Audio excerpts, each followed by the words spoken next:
warahmatullahi wabarakatuh. Salam sejahtera untuk kita semua. Kepada yang terhormat Ibu Elis Badariah, selaku dosen pengampu mata kuliah Pengantar Ekonomi Pembangunan, dan yang terhormat kepada teman-teman semua.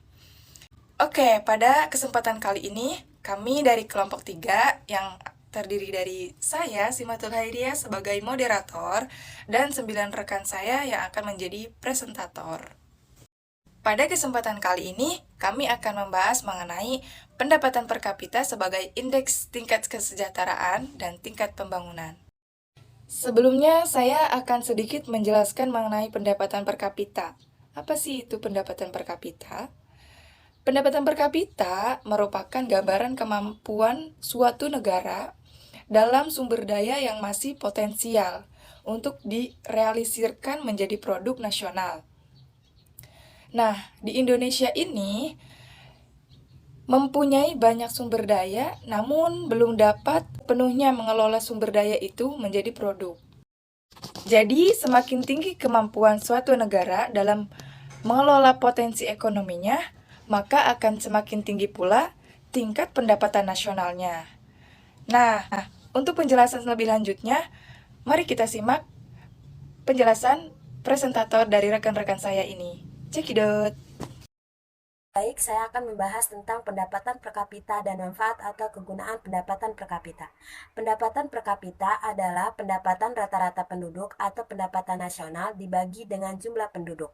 Sedangkan manfaat atau kegunaan pendapatan per kapita yaitu, pertama, sebagai ukuran kesuksesan suatu negara dalam melaksanakan pembangunan.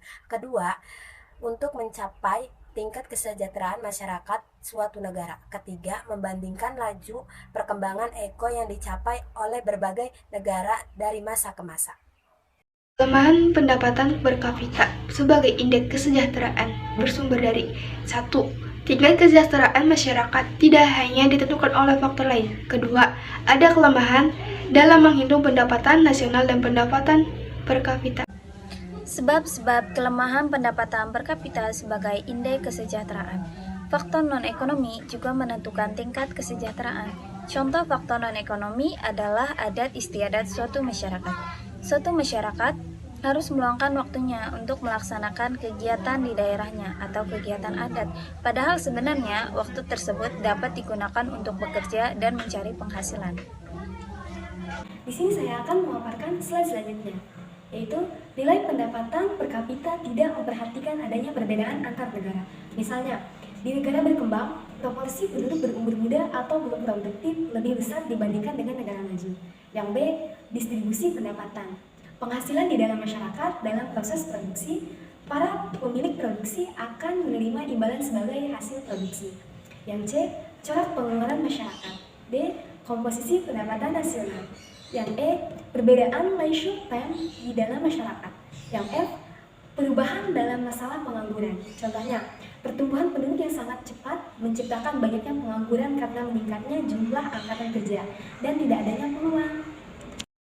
Kelemahan metodologi dan statistik dalam menghitung pendapatan per kapita terdapat beberapa penyebab. Penyebab yang pertama, adanya perbedaan antara negara yang satu dengan negara yang lain dalam cara memasukkan variabel-variabel yang dihitung dalam pendapatan nasional. Dan yang kedua, penyamaan nilai pendapatan per kapita dalam mata uang satu negara ke suatu mata uang. Dalam hal ini, US dollar.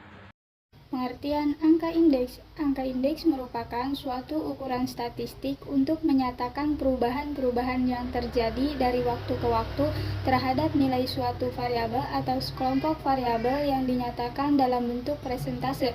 Contohnya seperti kegiatan produksi, ekspor, hasil penjualan, dan jumlah uang yang beredar. Jadi macam-macam indeks itu ada 3 macam.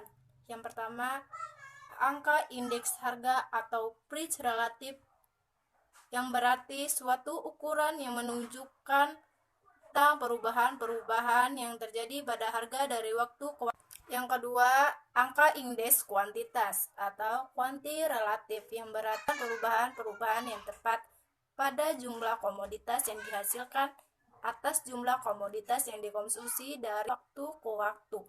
Yang terakhir, angka indeks nilai atau flow relatif, yaitu menunjukkan perubahan nilai uang dari satu periode ke periode lain, yang diperoleh dengan cara melakukan perkalian antara harga dan kuantitas.